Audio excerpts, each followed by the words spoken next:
Welcome back to Azrael Code Lab. Today we will see what are parameters in stored procedures and why do we need them. So let's get started. Parameters are used to exchange data between stored procedures and the application or tool that called the stored procedure. According to the input user provides, stored procedures give some data accordingly. Using parameters, specific records that the user wants can be fetched, instead of getting all records. Stored procedures gives us an option to filter data. Stored procedures can accept multiple parameters. That means more than one parameter can be used. So these are some pros of using parameters. Now let's see what are the different types of parameters. Generally, there are two types. First one is input type, and second one is output type. Input parameters are those that allow the caller to pass the data value to the stored procedure. Output parameters allow the stored procedure to pass the data value back to the caller. We will see in a detailed way about these types in upcoming videos. Now let's see an example.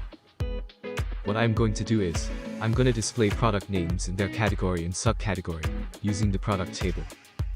I'm selecting the product name, product category and product subcategory from the product table, and joining this to product subcategory on subcategory ID, and I'm again joining this table to product category table on category ID. So let's execute this. So we get these three columns with a lot of rows. I am going to use this query with the where condition in the stored procedure.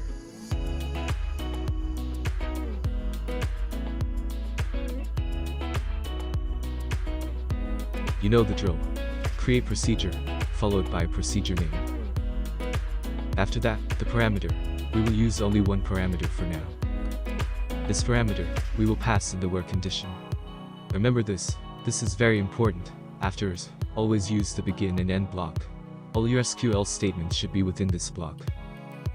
Now I will paste the query here, but with the where condition.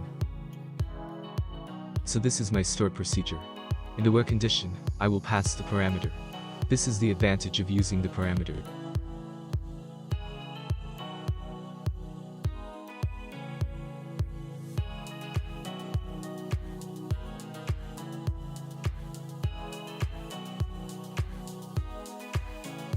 Okay, I forgot the data type for the parameter. Now let's execute this.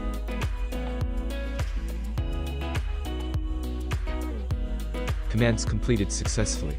Now I need an execute statement to test this stored procedure.